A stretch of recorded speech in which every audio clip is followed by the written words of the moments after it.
souhaiterais et je vous exhorte tous et toutes au pardon mutuel. Si ton frère t'a blessé, si ta soeur t'a blessé, il faut pardonner.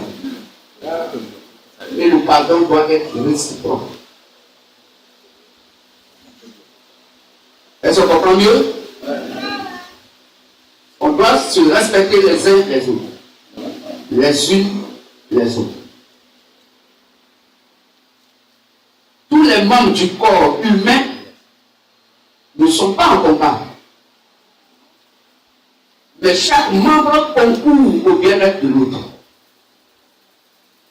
Et si chacun d'entre nous est membre du corps ici de Christ, et qu'il y a des divisions entre nous, il y a la colère entre nous, c'est pas normal.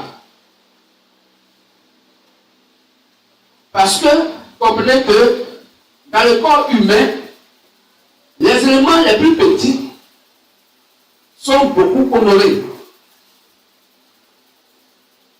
Les yeux sont petits, les pieds sont gros, grands, achantés.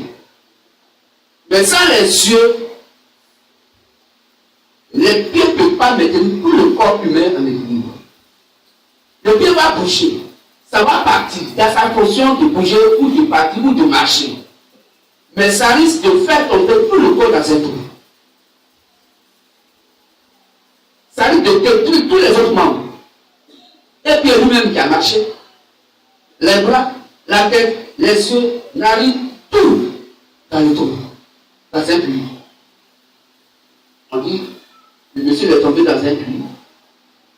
Et puis, il est mort. On ne dit pas, Pierre est tombé dans un puits, et puis Pierre est mort. On dit, le monsieur est tombé dans un puits. Et puis, il est mort. Tous ces membres-là, on appelle ça il. Même pas au pluriel. Il au singulier. On dit, il est mort. Que je bénisse. Est-ce qu'on comprend mieux? Oui. Donc, chaque membre du corps humain concourt au bien-être de l'autre. Et si chacun d'entre nous est membre du corps de Christ, nous devons former un même membre de notre Dieu. Donc, arrêtons les critiques inutiles, arrêtons les discordes inutiles, parce que tous ces actes-là font la guerre à nos âmes. La pensée humaine fait la guerre à l'âme. Et aucune bénédiction ne peut couler de là. C'est quoi la Bible dit? Si tu as offensé ton frère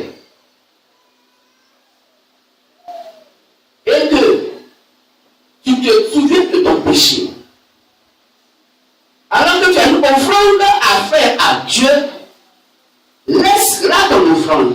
Va, réconcilie-toi avec ton frère, avec ta soeur.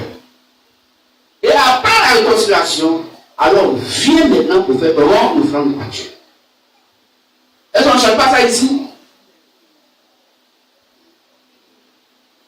Mais la Bible là-haut, elle n'est pas écrite pour les gens du dehors, c'est pour nous.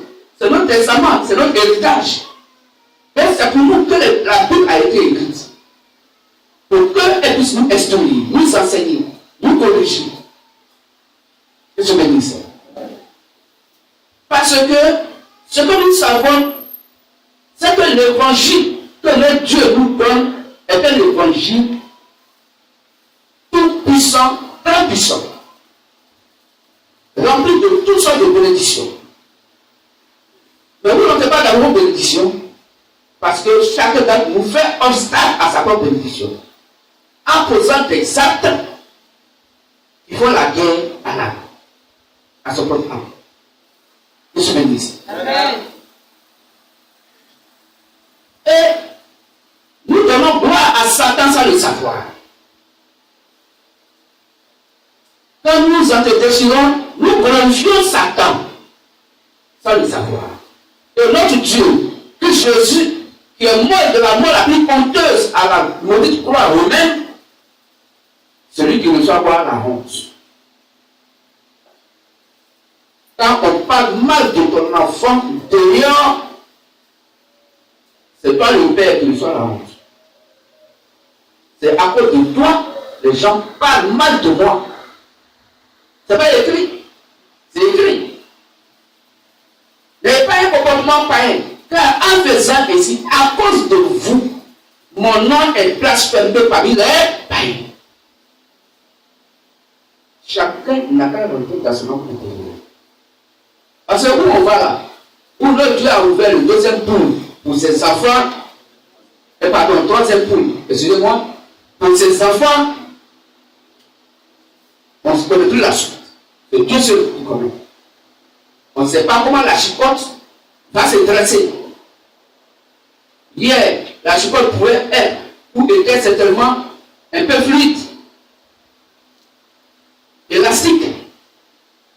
Mais Apocalypse 12 parle d'une verge de fer.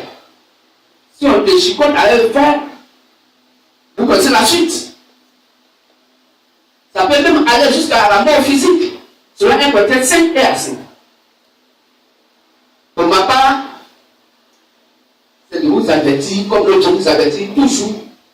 Nous sommes tous au parfum de tous les communiqués, des conseils que notre Dieu nous donne. Mais en tant que votre prédicateur, je vous exhorte à l'amour fraternel. Sans lequel beaucoup de situations ne peuvent pas se décanter.